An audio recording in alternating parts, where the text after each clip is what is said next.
Get your calendars out. Start making plans to attend Ohio State football games next season because Ohio State's schedule for 2023 was released earlier today. There were a few things that stood out when I saw the schedule. What are they? We'll discuss them in this bonus episode of Locked on Buckeyes.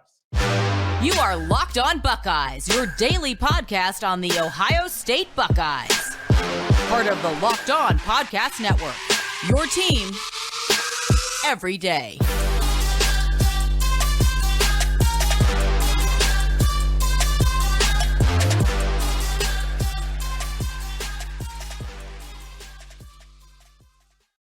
What is up, Buckeye fans? Welcome back to another episode of Locked on Buckeyes for the Locked on Podcast Network. I'm your host, Jay Stevens, also the host of the Jay Stevens Podcast. It is Wednesday, October 26th in the year 2022, and I want to thank you for making Locked on Buckeyes your first listen or first watch of every single day. During this bonus episode of Locked on Buckeyes, it's all geared towards looking at Ohio State's football schedule for next year, as it was released earlier today. Ohio State is going to play 12 games in 13 weeks. That is not going to change at all. Some of you highlight and try to make plans during the bye week. Ohio State's bye week for next season is in September next year, not in October like it was during this season. It is on September 30th in 2023. Ohio State opens up their season next year on the road against the Big Ten opponent, playing the Hoosiers of Indiana and Bloomington, Indiana. The next three games are against non-conference opponents. An FCS foe in week 2 is Youngstown State. Ohio State and Western Kentucky play their first game against each other on the football field ever next year in week 3. That is on September the 16th. Ohio State goes on the road to Notre Dame in South Bend, Indiana. Notre Dame tries to get payback for Ohio State's win this year in week number 1. That game will be on September 23rd at Notre Dame Stadium. After the bye, Ohio State plays on October the 7th, and then the following 8 games are conference games. Home against Maryland, on the road against Purdue, home against Penn State, back-to-back road games against Wisconsin and Rutgers. Follow that up with back-to-back home games against Michigan State and Minnesota, and then the team up north. Quick glance, nothing here shocks me. Nothing here scares me. Ohio State, assuming the coaching remains somewhat similar, I do expect the coaching change. There's a good chance Justin Fry could be gone. He could be Indiana's head coach. If Indiana fires Tom Allen, Indiana might try to go to Justin Fry and say, hey, you're doing phenomenal things as an O-line coach. Did them at UCLA. You're doing them now at Ohio State. How about you come be our head coach at the school that you played college football at? I could see that realistically happening. Outside of that, I really don't see many coaching changes at all. So I do think offensively and defensively, the players will be prepared for next season. So as I look at this, yes, opening up on the road, it's a conference team. You expect the best, but Indiana's not good at all. They have not been good of late. And so that doesn't really scare me. An FCS school, I expect that to be one of those games when you have guys that are second and third stringers to get some run in the second half. Western Kentucky, it's a MAC school, man. They can play them tough for a quarter and a half. They can play tough for 2.5 quarters. I still think Ohio State's going to blow out Western Kentucky. The Notre Dame game is going to be tricky. Notre Dame's going to want payback. It's going to be on the road. This is also the first year that the Big Ten's going to have their new TV deal. So there will be no games on ESPN or ABC next year. It'll all be Fox, FS1, CBS, NBC, Peacock, and Big Ten Network. So we can almost pencil this in now confidently that Ohio State Notre Dame on September the 23rd will be on NBC, will probably be in primetime. Notre Dame has a couple primetime games every year, with that being a home game that cannot be on Fox or CBS.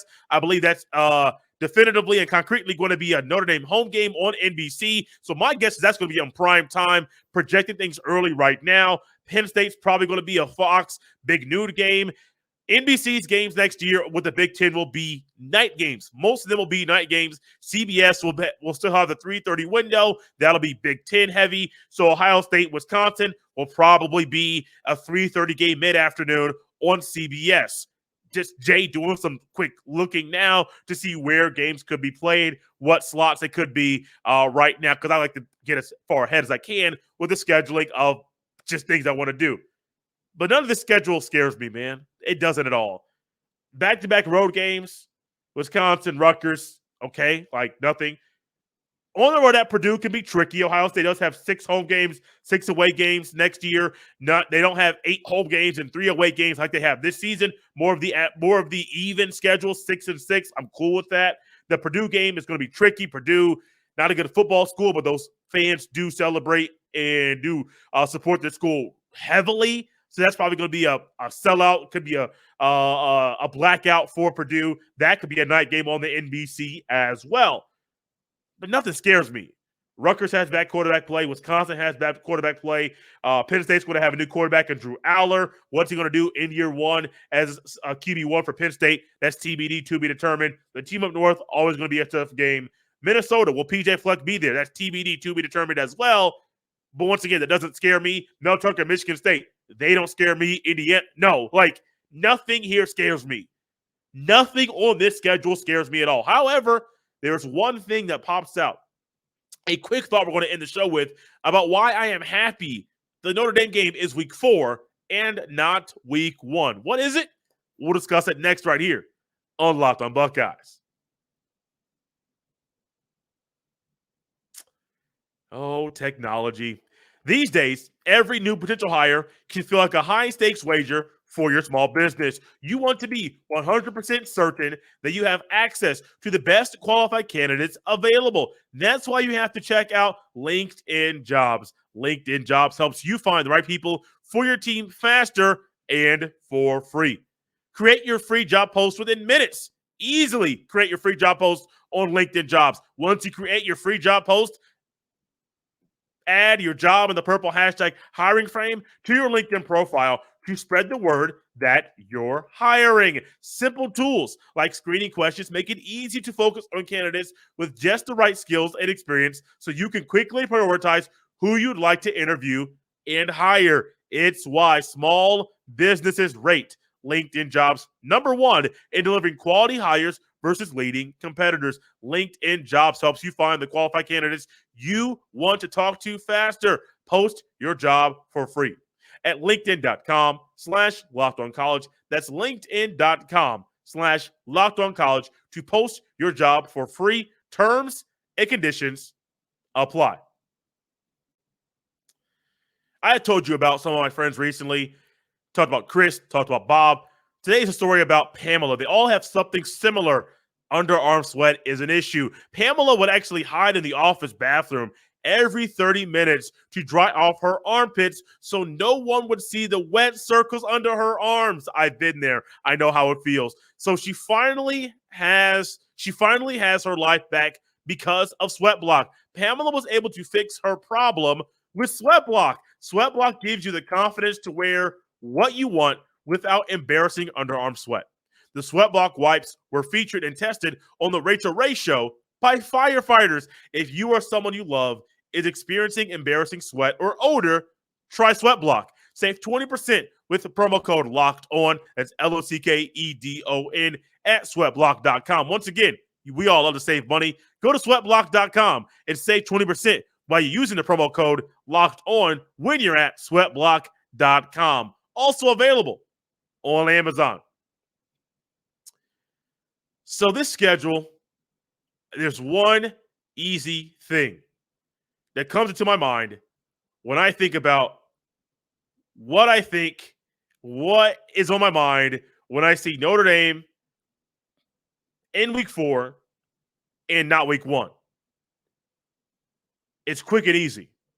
Ohio State could be without a lot of players on this year's team.